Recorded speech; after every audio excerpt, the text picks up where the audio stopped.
అదే RTV app వార్తల్ని క్షణాల్లో చదివే అవకాశం ఉంటుంది. ఒక న్యూస్ పేపర్, ఒక టెలివిజన్ ఛానల్ మీ చేతుల్లో ఎప్పుడూ ఉంటాయి. కలియుగ ప్రత్యక్ష దైవం కొలువైనటువంటి తిరుమల తిరుపతి దేవస్థానంలో గత ప్రభుత్వ హయాంలో అనేక అవినీతి అక్రమాలు చోటు చేసుకున్నాయని ఇటీవల అధికారంలోకి వచ్చినటువంటి తెలుగుదేశం ప్రభుత్వం విచారణకు ఆదేశించింది. విజిలెన్స్ విచారణ, రాష్ట్ర స్థాయి విజిలెన్స్ విచారణ కమిటీ గత 2 రోజులుగా తిరుమలలో తిష్టవేసి అన్ని శాఖలను క్షుణ్ణంగా పరిశీలిస్తూ ఉంది. ఈ నేపథ్యంలోనే తిరుపతికి చెందినటువంటి ప్రముఖ బీజేపీ నాయకులు నవీన్ కుమార్ రెడ్డి గత ప్రభుత్వ హయాంలో జరిగినటువంటి అవినీతి అక్రమాలను విజిలెన్స్ అధికారుల దృష్టికి తీసుకెళ్లారు, ఫిర్యాదు చేశారు. ఎలాంటి వాటి మీద ఫిర్యాదు చేశారనే దానికి మనతో పాటు నవీన్ కుమార్ రెడ్డి ఉన్నారు, వారిని అడిగి తెలుసు. సార్, ఇవాళ మీరు ఎలాంటి ఫిర్యాదులు చేశారు, ఏంటి, గత ప్రభుత్వ హయాంలో ఎలాంటి తప్పిదాలు జరిగాయని భావిస్తున్నారు, మీ దృష్టికి వచ్చింది?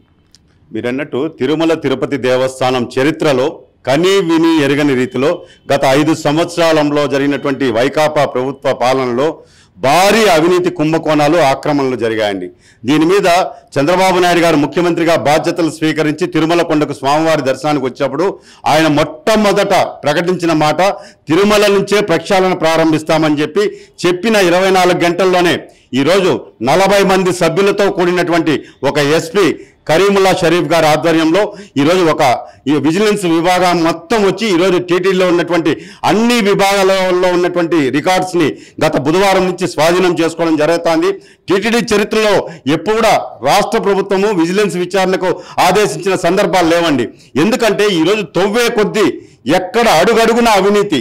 ఈరోజు శ్రీవారి సేవా టికెట్లలో కానీ, అదేవిధంగా శ్రీవాణి ట్రస్ట్ టికెట్లలో కానీ, శ్రీవారి నిధుల గోల్మాల్లో కానీ, ఈరోజు డిపాజిట్లలో కానీ ఇవన్నీ కూడా కూలంకుశంగా అన్ని విభాగాలలో ఎక్కడెక్కడ అవినీతి జరిగిందన్న దాని మీద ఈరోజు ఆ బృందం వచ్చింది. కాబట్టి నేను స్థానికుడిగా, శ్రీవారి భక్తుడిగా వారికి అన్ని కూడా సమగ్రమైనటువంటి సమాచారంతో ఎస్పీ గారిని కలిసి నా దగ్గర ఉన్నటువంటి సాక్ష్యాధారాలన్నీ కూడా ఇవ్వడం జరిగింది.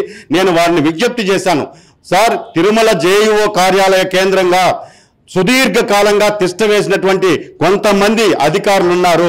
ధర్మారెడ్డి హయాంలో ఆయనకి భజన పరులుగా మారి ఆయన చెప్పిందంతా ఎవరికంటే వాళ్ళకి ప్రోటోకాల్ పరిధిలో లేని వ్యక్తులకు కూడా వీళ్ళు వేలాది టికెట్లు మంజూరు చేశారు. మనం ఇటీవల ఆర్టీవీలో కూడా చూసాం. ఒక్కొక్క ఎమ్మెల్యే 40 టికెట్లు, 50 టికెట్లు ప్రతిరోజు ఇచ్చిన సందర్భాలు కూడా బయటకు వచ్చాయి. ఇవి ఇంకా ఎక్కువ సంఖ్యలో 5 సంవత్సరాలలో ధర్మారెడ్డి గారు శ్రీవారిని అడ్డం పెట్టుకొని ఏ విధంగా శ్రీవారి సేవా టికెట్లని సినిమా టికెట్ల లాగా అమ్మేశాడో వాటన్నిటిని కూడా వెలుగులోకి తీయాలంటే ఖచ్చితంగా ఆ కార్యాలయంలో తిష్టవేసి సుదీర్ఘకాలంగా పనిచేస్తున్నటువంటి అధికారులని మీరు కస్టడీలోకి తీసుకుంటే నమ్మలేని నిజాలు వెలుగులోకి వస్తాయని చెప్పాము.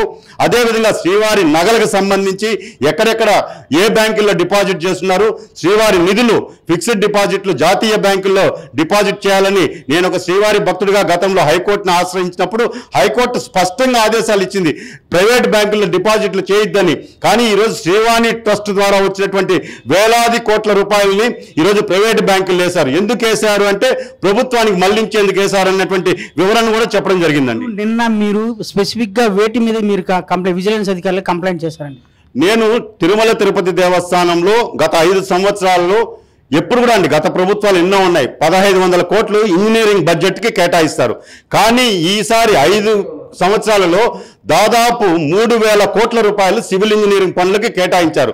అది కూడా గత 4 నెలల్లో కొత్త చైర్మన్ గా వచ్చేటువంటి కరుణాకరెడ్డి గారి హయాంలో ధర్మారెడ్డి గారు తిరుపతిలో అవసరం ఉన్నా అవసరం లేకపోయినా 1వ సత్రం 2వ సత్రం 600 కోట్లకి దాన్ని కొట్టేయడం జరిగింది.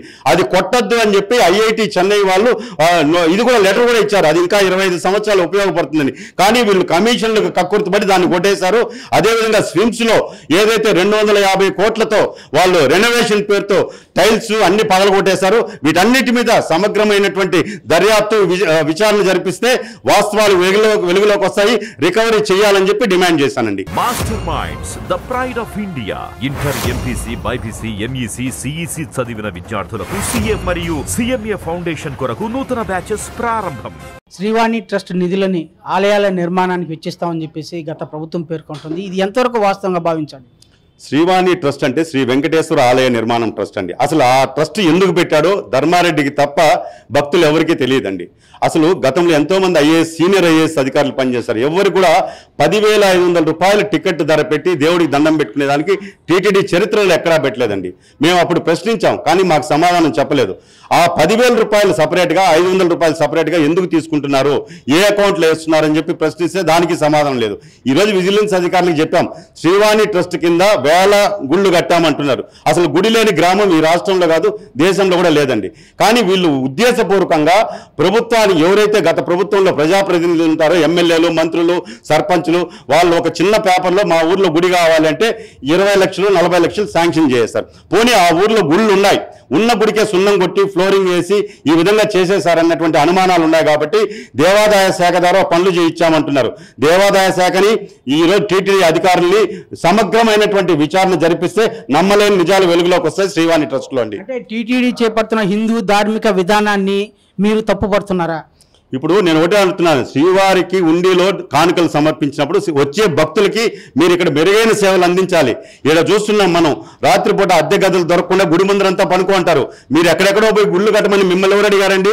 గుడి కట్టే పని దేవస్థానానికి ఎప్పుడు లేదు. దేవాదాయ ధర్మాదాయ శాఖ ఉంది ప్రభుత్వ ఆధీనంలో, వాళ్ళు గుళ్ళు కట్టుకుంటారు. మీరు ఏదైనా ధూపదీప నైవేద్యాల కోసం ఇవ్వాలంటే ఇతోధికంగా సహాయం చేయండి, ఆర్థిక సహాయం తప్పులేదు హిందూ ధర్మం కోసం. అంతేగాని శ్రీవాణి ట్రస్ట్ పేరుతో 10,500 రూపాయలు తీసుకొని ఆ డబ్బంతా కూడా మీరు మీ పార్టీ నాయకుల కోసం ఖర్చు పెట్టుకున్నారు తప్ప గుళ్ళు సమగ్రంగా కట్టుంటే సంతోషమే. కానీ ఉన్న గుళ్ళకి సున్నం కొట్టేసి బిల్లులు రాసుకున్నారు. దీని మీద కూడా విజిలెన్స్ విచారణ జరిపించాలి. ముఖ్యమంత్రి గారు ఇచ్చిన మాట ప్రకారం కఠినమైనటువంటి నిర్ణయాలు తీసుకొని ఎవరైతే అవినీతి అక్రమాలకు పాల్పడ్డారో వాళ్ళ సొత్తుని స్వాధీనం చేసుకుని టీటీడీ ఖాతాలో జమ చేయాలని. ఎంపీసీ బైపీసీ విద్యార్థులకి ఒక వరం CA CMA కోర్సులు. CA CMA చదివే విద్యార్థుల్లో 40% మంది ఎంపీసీ మరియు బైపీసీ విద్యార్థులే. Master minds. టీటీడీలో అతి పురాతనమైన చారిత్రాత్మక ఆలయం అంటే టీటీడీలో సామాన్య భక్తులకు పెద్దపీట వేస్తున్నాము, వారి సౌకర్యం కోసమే ఇవాళ అనేక రకాల పథకాలు పెట్టి మేము సేవ చేస్తున్నామని చెప్పి గత ప్రభుత్వం కూడా పేర్కొనింది.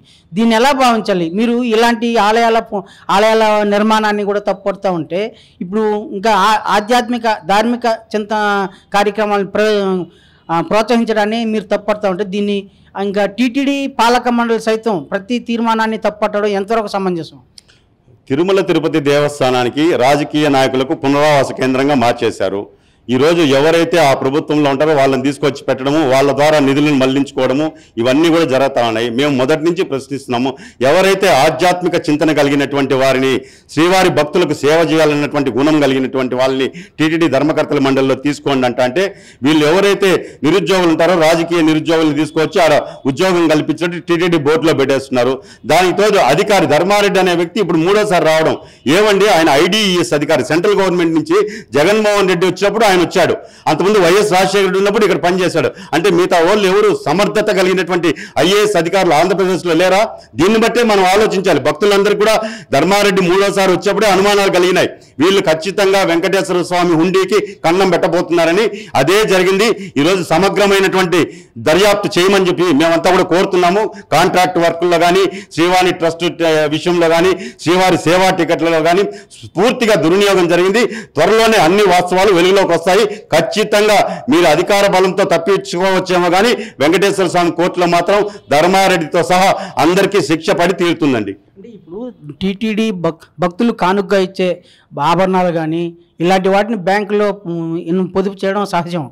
బ్యాంకులో పొదుపు చేసే విధానాన్ని కూడా మీరు తప్పుపట్టడం ఎంతవరకు సమంజసం? మేము ఒకటే చెప్తున్నాను, నేను ఒక శ్రీవారి భక్తుడిగా గతంలో హైకోర్టును ఆశ్రయించాను. శ్రీవారికి సంబంధించినటువంటి నగలు కానీ, డబ్బు కానీ, ప్రతి పైసా కానీ జాతీయ బ్యాంకులోనే డిపాజిట్ చేయాలని. ఎందుకంటే గతంలో 1000 కోట్ల రూపాయలు తీసుకుని ప్రైవేట్ బ్యాంకులు వేయాలనే ప్రయత్నం చేసి వేశారు. నేను కోర్టుకు వెళ్తే కోర్టు చాలా సీరియస్గా స్పందించి ఈవోని కోర్టుకు పిలిపించింది. ఆ రోజు అడిగింది హైకోర్టు స్పష్టంగా, జడ్జి గారు మీరు ఎందుకు ప్రైవేట్ బ్యాంకుల్లో వేశారంటే వడ్డీ కోసం వేశారు అన్నారు. జడ్జి గారు చాలా సీరియస్గా తీసుకొని వడ్డీ ముఖ్యం కాదు, శ్రీవారికి సొమ్ముకి భద్రత ముఖ్యము కాబట్టి జాతీయ బ్యాంకులను వేయండి అంటే రాతపూర్వకంగా ఇచ్చారు. రాబోయే రోజుల్లో ఖచ్చితంగా ప్రతి పైసా కూడా జాతీయ బ్యాంకుల్లో వేస్తామని. మరి ఈరోజు శ్రీవాణి ట్రస్ట్ నిధులు 1000 కోట్లకు పైనే ప్రైవేట్ బ్యాంకులు వేసినట్టు శ్వేతపత్రం వైవి సుబ్బారెడ్డి గారే విడుదల చేశారు. ఎవరిని అడిగేశారయ్యా ప్రైవేట్ బ్యాంకులను? ఆరా తీస్తే కేవలం ప్రభుత్వ పథకాలకి ప్రైవేట్ బ్యాంకుల వల్ల అయితే పరోక్షంగా రుణాలు ఇస్తారు కాబట్టి ప్రైవేట్ బ్యాంకులు వేసేసి ఆ విధంగా మళ్లించారు. దానికి సంబంధించిన సమాచారం కూడా నేను ఎస్పీ గారికి ఇచ్చాను. దీని మీద సమగ్రమైనటువంటి దర్యాప్తు బుధవారం నుంచి ప్రారంభమైంది. 15-30 రోజుల్లో ముఖ్యమంత్రి గారు కూడా చీఫ్ సెక్రటరీ గారు కూడా చాలా సీరియస్గా తీసుకొని ఈరోజు ఒక టాస్క్ ఇచ్చారని చెప్పి ఎస్పీ గారు చెప్పారు. కాబట్టి ఖచ్చితంగా వాస్తవాలు త్వరలో వెలుగులోకి వస్తాయండి. అంటే ప్రభుత్వ ఖజానాలు టీటీడీ సంబంధించినటువంటి ఆడిట్ విధానం జరిగినప్పుడు ఇలాంటివన్నీ కూడా లోపభూయిష్టంగా ఉన్నాయని చెప్పి నిర్ధారించాలి కదా. కాబట్టి ఈ ఆడిట్ విధానాన్ని మీరు ఎలా భావిస్తారు? ఇప్పుడు తిరుమల తిరుపతి దేవస్థానంలో నిధుల దుర్వినియోగానికి ప్రధాన కారణం కర్త కర్మ క్రియ FA and CAO, financial advisor and chief accounts officer O Balaji garu. ఆయన చేతుల్లోనే వ్యవస్థ అంతా నడుస్తూ ఉంటుంది. ఆయనకి అస్సలు అర్హత లేదు. ఫస్ట్ ఆఫ్ ఆల్ ఐఆర్ఎస్ అధికారిని తీసుకురండి అంటే వచ్చిన ఈవోలంతా కూడా ఆయన్నే కొనసాగిస్తున్నారు. కాబట్టి ఆయన వచ్చిన ఈవోల్ని ప్రసన్నం చేసుకుంటూ వాళ్ళు అడిగిన చోట స్వామివారి నగల్ని డబ్బుని అంతా కూడా ప్రైవేట్ బ్యాంకులో డిపాజిట్ చేస్తూ తన కుర్చీని కాపాడుకుంటున్నాడు. ఈరోజు ఎఫ్ఏ అండ్ సిఓ అనే వ్యక్తిని కానీ కస్టడీలోకి తీసుకొని కానీ విజిలెన్స్ అధికారులు విచారిస్తే కోట్లాది రూపాయలు ప్రైవేట్ బ్యాంకులు ఎందుకు వేశారు, ఏ విధంగా దారి మళ్లించారన్నటువంటి నమ్మలేని నిజాలు వెలుగులోకి వస్తాయి. కాబట్టి విజిలెన్స్ అధికారులు ఎఫ్ఏ అండ్ సిఓతో పాటు ఐటీ విభాగం అండి కీలకమైనటువంటి విభాగం టీటీడీలో. ఎందుకంటే శ్రీవారి టికెట్లు కానీ శ్రీవారి నిధులు కానీ శ్రీవారికి భక్తులు సమర్పించే కానుకలు కానీ ఐటీ డిపార్ట్మెంట్కి సంబంధించి ఉన్న వ్యవహారాన్ని అంతా కూడా ధర్మారెడ్డి ఉన్నప్పుడు చాలా వరకు డిలీట్ చేసే ప్రయత్నం చేశారు, కొంత చేశారు కూడా. ఆ విషయాన్ని కూడా విజిలెన్స్ వాళ్ళకి చెప్పాము. ఇప్పటికైనా ఐటీ విభాగాన్ని పూర్తిగా విజిలెన్స్ అధికారులు కంట్రోల్లోకి తీసుకునేస్తే దాన్ని మళ్ళా రెస్టోరేషన్ చేస్తారంటే మొత్తం రీబ్యాక్ చేస్తే వాస్తవాలన్నీ కూడా వెలుగులోకి వస్తాయి.